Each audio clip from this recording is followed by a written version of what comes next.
Hello beautiful people, how's it going? Arknel here, and after over 400 failed lottery entries, I'm not going to throw away my shot to talk about Broadway's hit Hamilton, or more precisely, its cinematic version.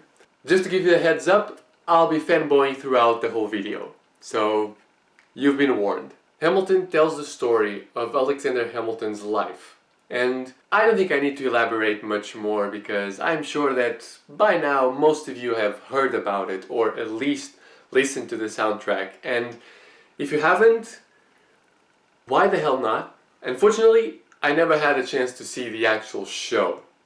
Believe me, I tried.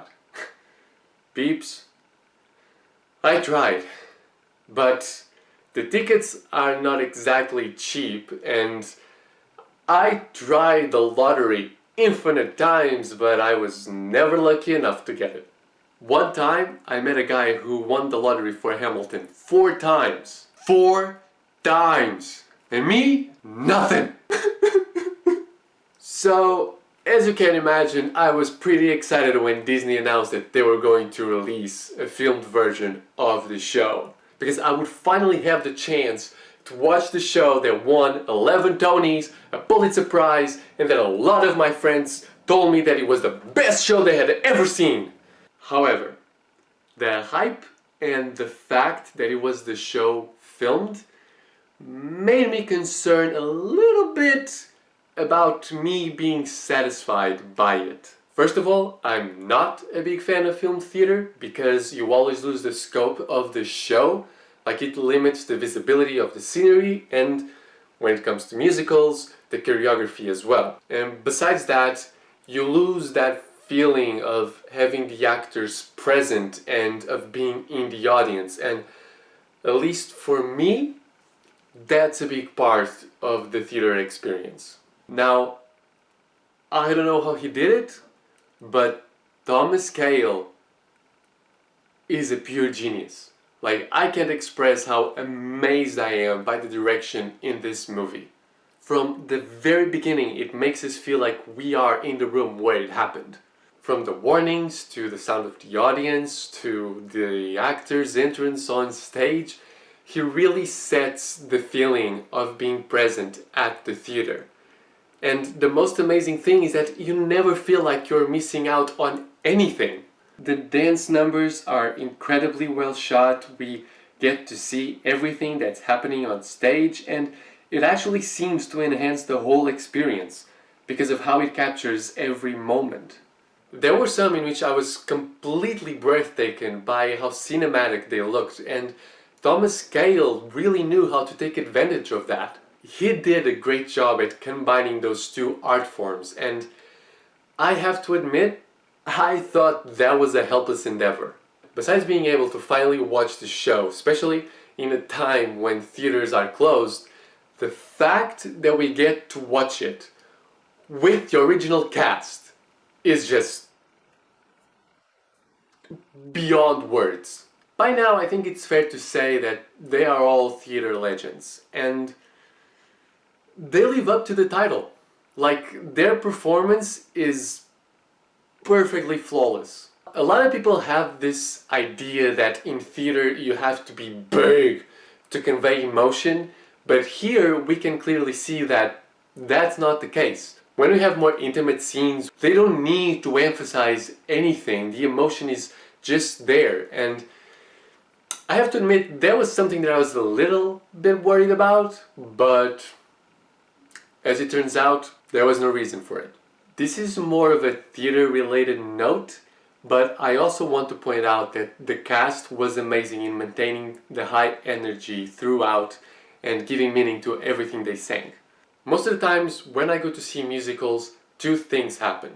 The actors either don't have a lot of energy in the beginning because they are still warming up and getting into it, or they are more focused in showing off their singing skills than in putting some emotion into what they're saying. Both of these things, as the show goes on, start to disappear. One, because the actor starts getting more involved in what's happening, and the other is because he starts getting so tired that his walls start crumbling down and the emotion starts coming off through the cracks. And this is normal. I mean, it shouldn't happen, but I understand when it does because it's not easy. Nonetheless, I think it's important to point out that this stellar cast was able to stay present, energetic, and genuine in their emotion throughout the whole performance. Yeah, I know the movie's not just one performance, but it took them 3 days to shoot this film. 3 days! And yet, between filming and live performances,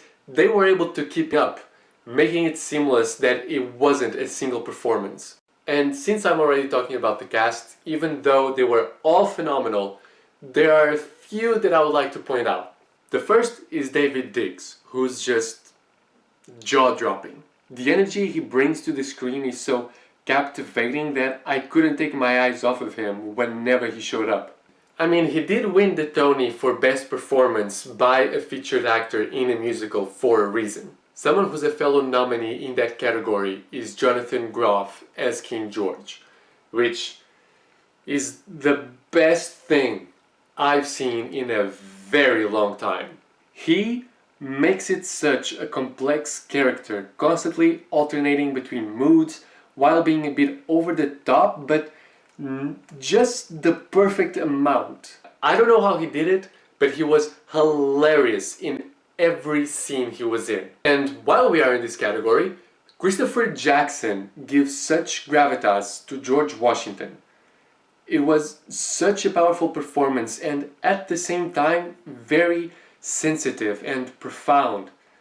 His more intimate moments with Hamilton were really amazing to watch. Moving on to the ladies, Renee Elise Goldsberry is just breathtaking. Her singing is so strong and filled with emotion that it just grabs you by the ears, eyes, your whole face, and you get tied to the chair. She also did win the Tony for Best Performance by a Featured Actress in a Musical, and damn did she deserve it. Now, Philippa So was also nominated for a Tony, and even though she didn't win, I think she was pretty amazing. Her character is probably the one that goes through the most diverse amount of emotional changes, and she's great in all of them. Especially when Eliza is giving her son the beat for him to rap to it. That was one of the best moments of the show. Now, we need to talk about the man behind the curtain, the man who composed, wrote, and starred in the show, the man who took his shot and hit the target. What's his name, man? Lin-Manuel Miranda. Now, the music in this show is perfection. The rhythm, the lyrics, the way it tells the story, it's all a big part of what makes this show so fascinating. And it all came from this guy's mind. I mean, whoa! And you would think that that would be enough, but he also portrays Hamilton in the show and he does a great job. So my question is there anything Lin-Manuel Miranda can't do? I would also like to mention that the choreography in this show is... Wait, let me see if there are any adjectives that I haven't used yet. Amazing, yes. Great, yes. Phenomenal, yeah, it's here. Breathtaking, yeah. Energetic, it's here.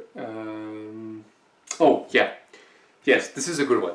The choreography in this show is exceptional. The dancers are sharp and the movement seems effortless.